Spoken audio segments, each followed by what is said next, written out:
everybody. Happy MLK Day. It's January the 18th. Or it's the 18th. Yeah, it's the 18th. I guess it's MLK Day. January 18th. It's Monday, and it's 2021. Those are the facts. A lot of what I'm about to say will be my opinion. Obviously, that's what this show's about. It's basically me just ranting. Not even ranting. Me trying to provide you my perspective, my take on the day's information, on really the macroscopic outlook that I see ahead for a myriad of different topics. But really, it's just me saying my opinion. It's a whole thing, a whole political commentary by me. Fine. So that said, I'm just gonna keep it brief as possible today. So it's not gonna be a full show. There's some things going on. There's some more people tied to the riot has been arrested. A guy apparently bear sprayed some people. It doesn't matter. There's some talk about Manchin from West Virginia blocking the $1,400 stimulus. There's some COVID stuff. There's always stuff going on. But in particular, right, this day is supposed to be one where we identify the legacy of one Dr. Martin Luther King, right?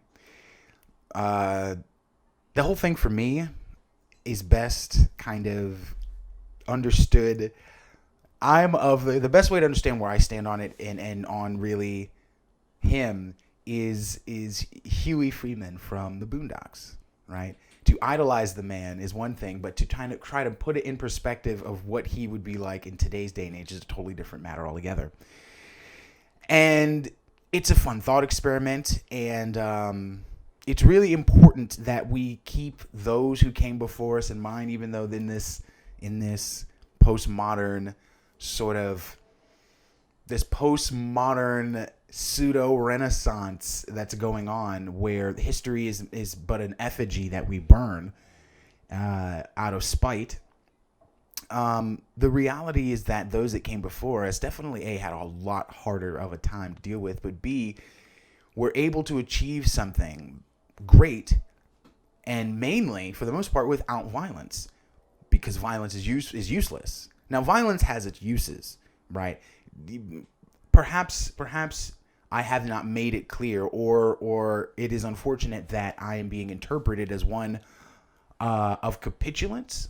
That's not the case. No one ever said don't stand up and fight, right? And oh my God, it's insightful rhetoric. We've been through this, okay? This is the same political rhetoric that's going to be spoken of in rallies going forward. I've actually posted some videos on my Facebook of the same language that's being called insightful and incendiary is the same language that have seen from Democrats, where Maxine Waters calls for you to harass and harangue people in the streets and at restaurants, right? I keep bringing up Maxine Waters, but I just watched a compilation video, a montage video.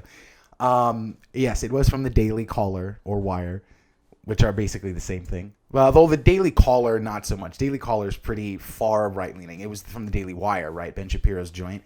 By the way, they're distributing a movie. I digress. I'm getting off topic. The point is this. There's the point. The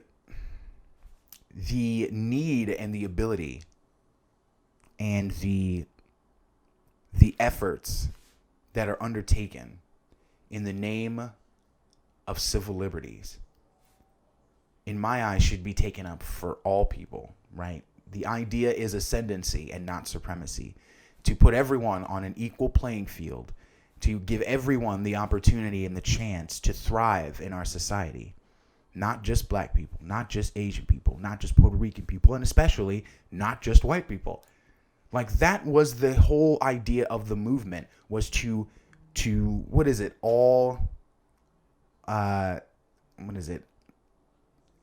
Rising tide lifts all boats, or something along those lines. I'm kind of butchering the quote to paraphrase. The whole idea is for everyone to be lifted up to the rightful plateau of citizen, of normal person, of being treated as a human. For all of us to see each other as kin, as on this planet, let alone in this country, all existing or coexisting, all neighbors to each other, because that's the reality. That ultimately is the ultimate reality. The penultimate reality is that, yes, I'm a black man and you're a white guy and you're a Puerto Rican lady. That's penultimate. The ultimate reality, the base level zero-sum starter, is that we're all living, breathing, bleeding humans. And all of this, being a female, being black, all of that stuff we don't choose. What we do have a choice over, what we can react to, is all the things that we don't have a choice over, right? You get to choose how you are in society, or at least that is the hope and the dream, that you are not judged by things you do not have a choice over, but by the content of your character, by the integrity that you present, right? To not be seen as a black man, but to be seen as Lloyd Walker, a black man, right? I am Lloyd Walker first, and I'm a black man second. In fact, I am a man first. I'm a human being first, a man second, Lloyd third, black fourth. And fifthly, I'm American. That's where I put that. That's how I number that.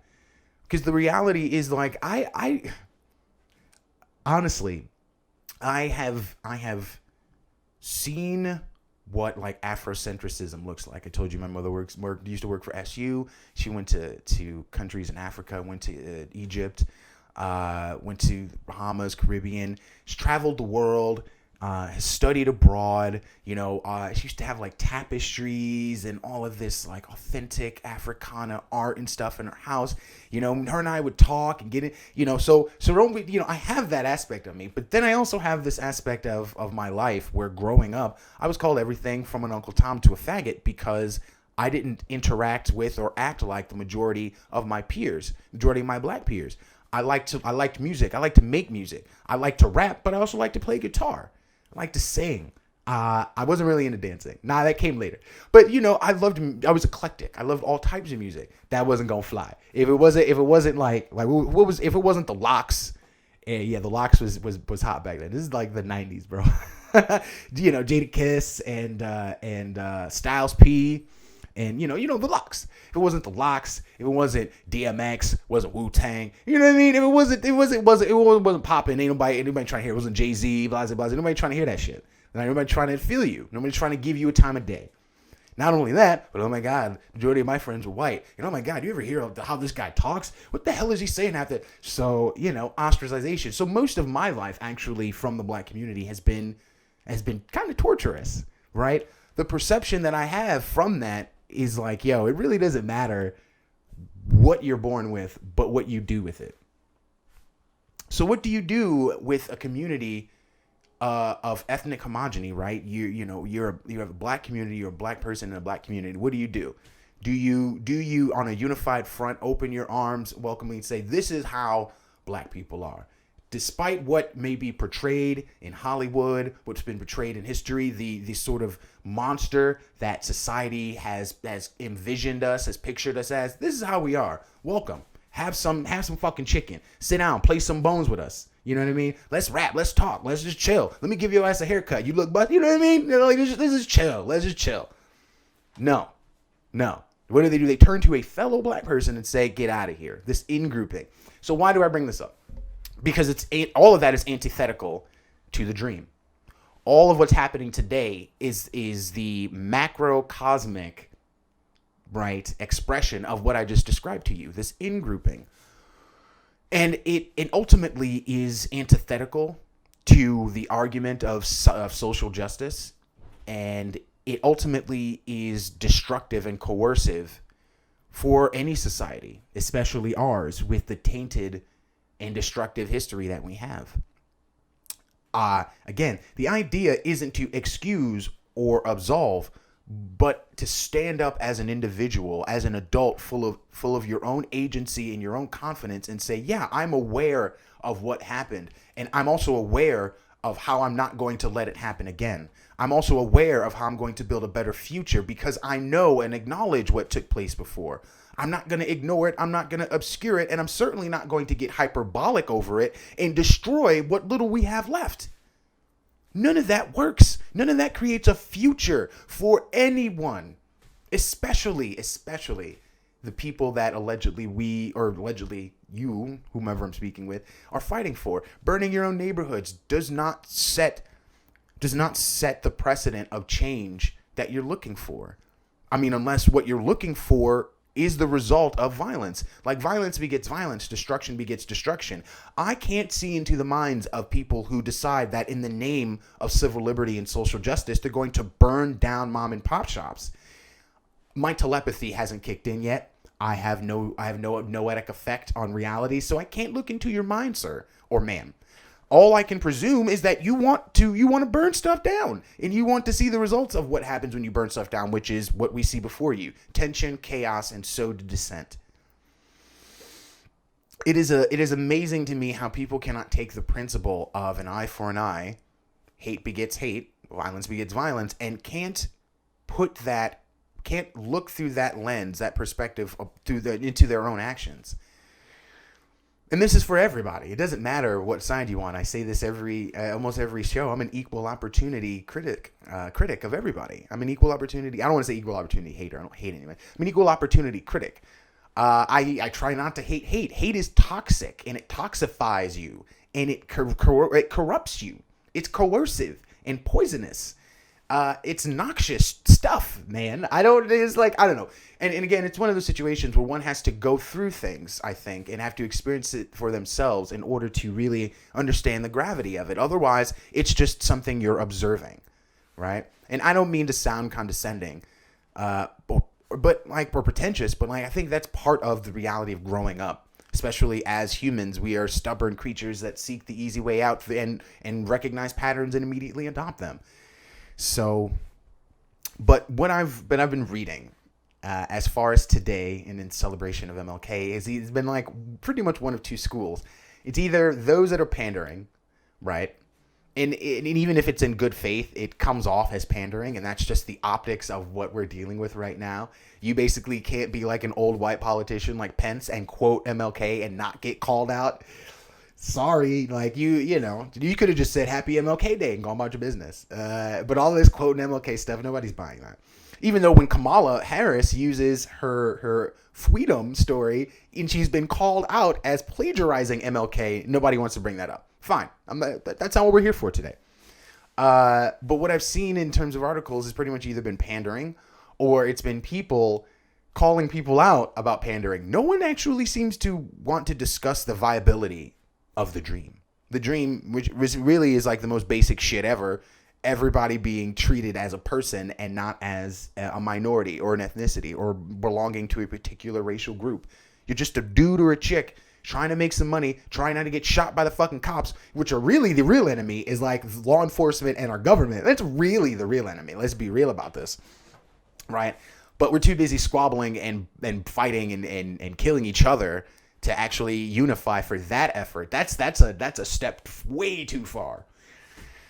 Oh, Creator, help us all. We will need it for the future. And the future is now. And everyone will have to determine how they want their future to look like. Each little individual, insignificant one of us has a role to play in how we influence not only one another, but how we influence things overall. Each person influencing another person collectively influences everything. That's how this all works.